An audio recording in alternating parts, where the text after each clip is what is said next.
What's up guys, Woody here back with another Gwent video, and it's another new to Gwent video. Apologies quickly that these videos have been a little bit scarce recently. I've been pretty damn busy, to be honest. Really busy. Streams have been keeping up. Been doing lots of work with both Gwent and indie game stuff, and yeah, so there hasn't been one of these for like about a week. So apologies. They're normally weekly. It's been like 2 weeks since the last one, so we're yeah, we're back though. We are back, and this is another one requested. Most of these videos now are by stuff that I end up talking about on stream. I end up talking to people about on stream, and I end up talking about with people sometimes in Discord. And it's one that has probably been around. There's probably tons of people who have done it, and so I'm probably late to the show. But hey ho, I still want to do it. People ask me on stream. I've said that I'll do the video. I'll keep to my word. And today, as you can see from the thumbnail, or sorry, you can see from the title, is we're looking at 5 Syndicate cards, like must craft cards. Now, a quick like kind of bravado to this. These aren't necessarily the 5 strongest Syndicate cards. They're not necessarily the cards that will get you the most points. What they are is they're 5 cards that if you're new to the faction and you don't have many cards in there, or you're looking to pull some kegs or something, then they're 5 cards that will fit in any Syndicate deck. No matter what Syndicate deck you're running, these will fit straight into it. They're not tied to a certain leader. They're not tied to a certain archetype. These are your neutrals of Syndicate, shall we say. They're the ones that will go in every single Syndicate deck. Even if they get patched a little bit, I still think they fit into decks. Like, I think they still almost auto-include in decks. So yeah, I'll be honest. There's 5 cards. There is a little kind of an extra mention, shall we say, for a card. Because there's a card that I couldn't not mention. But it does come with a little condition, shall we say. But anyway, let's dive into it. Let's get into the meat of this video, guys. So while you're here, kicking off with probably one of the most strongest cards in Syndicate is Sieg Ravine, or Sieg Ravine. Sieg Ravine has Intimidate. So if you don't know what Intimidate is, when you play a crime card, he'll boost by 1. A little bit like Thrive with crime. Profit 4. But for every unique gang category in your starting deck, increase Sieg Ravine's initial profit by 1. Now, the reason this is so important is there are 5 gangs in Novigrad. So you include all 5 gangs. You play Sieg Ravine, you get a full bank. 9 coins straight in your purse. That's insane. This card wins and loses matches. Simple as that. They've actually moved him from, I think it was 10 provisions or 11 provisions. They moved him down to 13 provisions. It was needed. This card is still auto-include at 13 provisions. He's bonkers. He's so strong. He's 800 scrap. So if you're new to the game, you won't have tons of scrap. He's a card that I would, if you want to be playing Syndicate, you want to be getting him first. Like, he's one of your must craft cards. Like, he will win you games. Simple as that. Just playing him, you've then got potentially 9 more pings with a card, or 4 pings if it's a card that uses 2 feet. He's huge. But yeah, Sieg Ravine, yeah, there's not much more to say about him. He's super strong. He is like the fact that you can spend the full bank. So let's play Gundren, for example.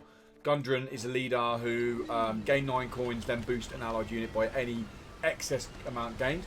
You can play her to get a full bank, spend it all on, say, a card we're looking at in a minute, like pinging the cards, then play Sieg Ravine to then spend it all again. Like, it's insane. So yeah, this card is probably my top pick of Syndicate cards. If you haven't played against Syndicate much, or if you played against Syndicate, sorry, you must have seen this card. Next up, a card that is, I'm going to say, very controversial in terms of how people think how balanced she is. She is very strong, and that's Phillipa Eilhart. Very strong card. Now, if you actually break down the maths, she's pretty even in terms of how much provision she costs compared to what value she gets. She's pretty even, including how many coins she has to spend. The issue comes in when you compare her to cards that do a similar mechanic to other factions, but we're not here to talk about that. We're here to talk about Phillipa Eilhart and say this card is second must include card in your Syndicate decks. Deploy, spend a number of coins equal to an enemy's unit power and seize it. So you can go as extreme as they played Spear Tip asleep, old Spear Tip, who's 9 cost on the board. You have a full purse. You can play Phillipa Eilhart and steal all those that 9 cost card. That's a swing of not 18 because that's a swing of 21. You're taking Phillipa Eilhart's free. You're taking 9 from their side and you're bringing 9 to your side. 18 swing plus the free. Yes, you get an empty purse, but you've just stolen potential Osral unit, you've stolen potential like consume unit. You've got a lot of tempo on the board. 21 points in one play is bonkers. That's to the very extreme. You could then have other things like Northern Realms. She's insane because they play a card with order. You just steal it. Simple as you steal that card, and then now you've got their engine. Yeah, she's very, very powerful. I personally think she's fine. I personally don't think she needs any more nerfing. I think her balance is fine. Yeah, I don't think she, like I said, I think depending on how many coins you spend on her, you're losing coin value, you're gaining value on the board. I think she's fine as she is. But in terms of cards you need in Syndicate, she's another 800 craft scrap card. But simply, if you want to be competitive Syndicate, you need this card. You need Sieg Ravine. You need all the cards I'm mentioning on this list, basically. Unfortunately, most of them are expensive. Sorry, guys. But yeah, this card here, Phillipa Eilhart, is bonkers. So powerful. Next up, we are going to two brothers who got patched down, nerfed. They were at 7 provisions. They got moved down to 8 provisions. I mean, they're still insanely cheap at 8 provisions. And they're only 200 scrap. There you go. So 400 scrap, these next two cards are bonkers. Horse Basardi. Profit 2. If Ewald Basardi is in your graveyard, increase this unit's initial profit by 2. Meaning, let's say you played Ewald, his brother, which I'll go to now. Let's say you played Ewald round 1. He's now in your graveyard. When you drop Horse Basardi round 3, he gets 4 profit because he's got a 2 additional for Ewald being in the graveyard. So, yeah, you're coming out 4 profit. This guy on the ranged row, spending 2, boost an allied unit by 2. So, base value, this guy comes out with Ewald in the graveyard. He gets 8 base value. Okay, he's actually getting slightly less than that because you're spending coins as well. But he's making coins to spend coins. So, he's coming out, he's getting 8 base value pretty much. He's getting his value back just playing him on the board. Then Horse Basardi, Ewald Basardi, exactly the same. He just, on the melee row, damages unit by 2. These guys can get out of hand if they stay on the board. If this guy stays on the board, if you're playing like a bounty, almost like face aggro removal deck, this guy staying on the board runs riot. Absolutely bonkers. If you're playing a little bit more kind of control-y, trying to stop your opponent removing stuff, trying to play against your opponents, maybe Bloodthirst, maybe trying to play against cards like Regis, then this guy staying on the board is more important than Ewald. But having both of them is very good for consistency. It's very good for kind of versatility, to making sure that you've got the right card at the right time. But yeah, these guys, 400 scrap for these two cards, and they will go in. You'll see them in every single Syndicate deck. Like even Swarm. Most Swarms run their own stuff. Nope. These guys here run like, sorry, Swarm run Ewald and Horse as well. That's how auto include they are. Now we're going to move to some bronzes, so don't worry, we're not going to cane your scrap bank too much. Our last card, because there was 2 there. Our last card, like I said, it's only 5. There's lots of very, very, very strong bronzes with Syndicate, and you could argue that this isn't the best choice.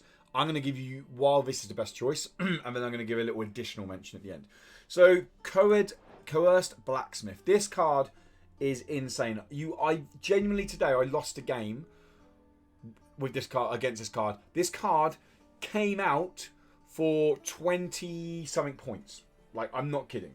So the way it worked was, no, it came out for like 19 points. The way it worked was they played this card to get a full bank. They had last say. They pinged all their cards by 1. So if you don't know what it does, you can play it anywhere, ranged or melee row. Gets 1 profit. And fee of 1, boost an allied unit by 1. Simple as that. So they were playing Gundren. They played this card.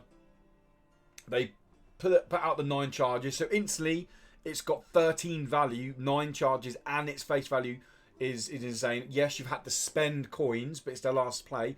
They then use Gundren's ability to completely refill their bank and do another 9. So they got 18 plus 4. They got 22 points value on the board. Yes, they spent a lot of coins, but they won the game with this bronze card. Like, it's insane.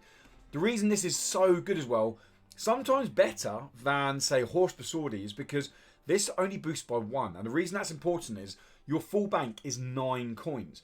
So Horse Basardi gets 4 charges off a full bank, and you're left with 1 spare coin in the bank. There's no way of spending that extra coin. This guy actually gets more value than Horse Basardi, because this guy is 4, same base value as Horse Basardi. However, he comes out at less profit, but if you have a full bank, he actually gets more value than Horse Basardi does, because he can get that one extra buff. He gets one extra value in Horse Sword would with a full bank, and that's quite important to remember. This card's insane.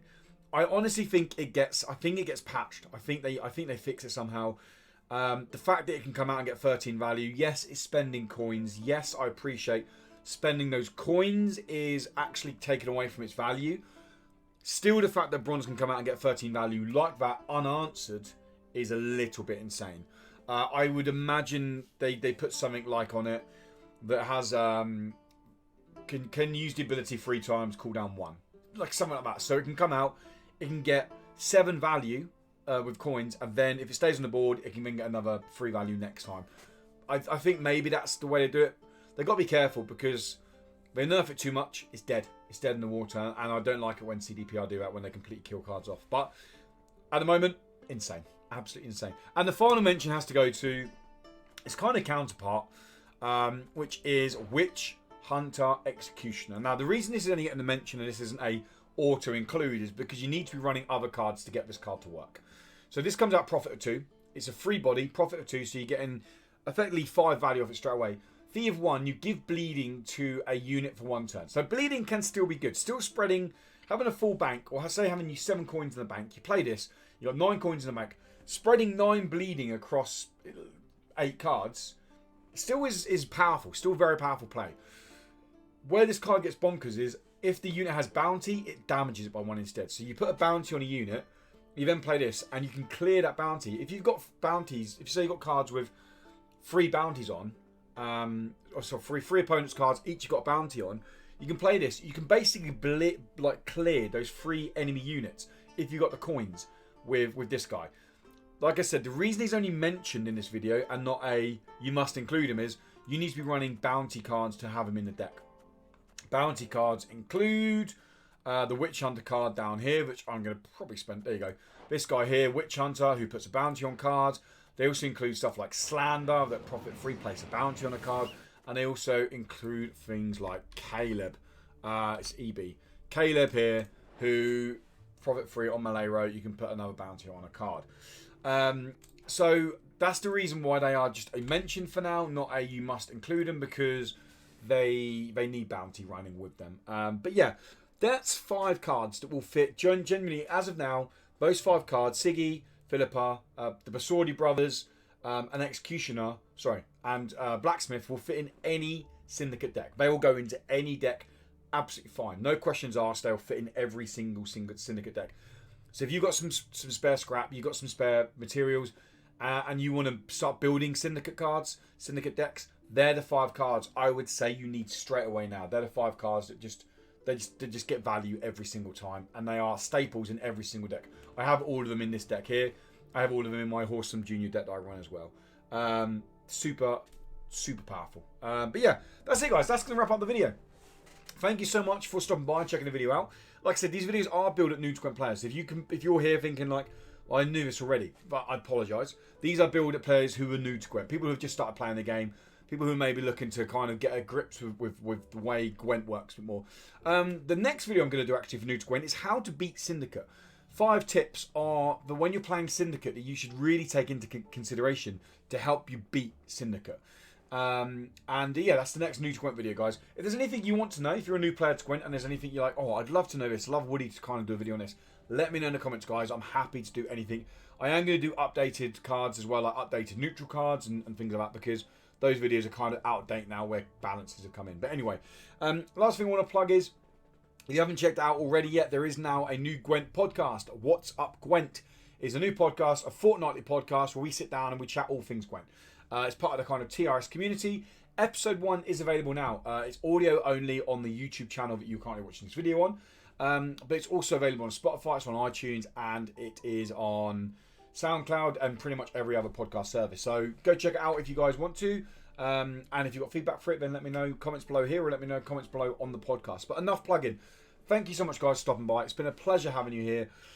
Until next time, have a great day, morning, evening, whatever it is where you are. And you guys just keep doing what you're doing because you're great.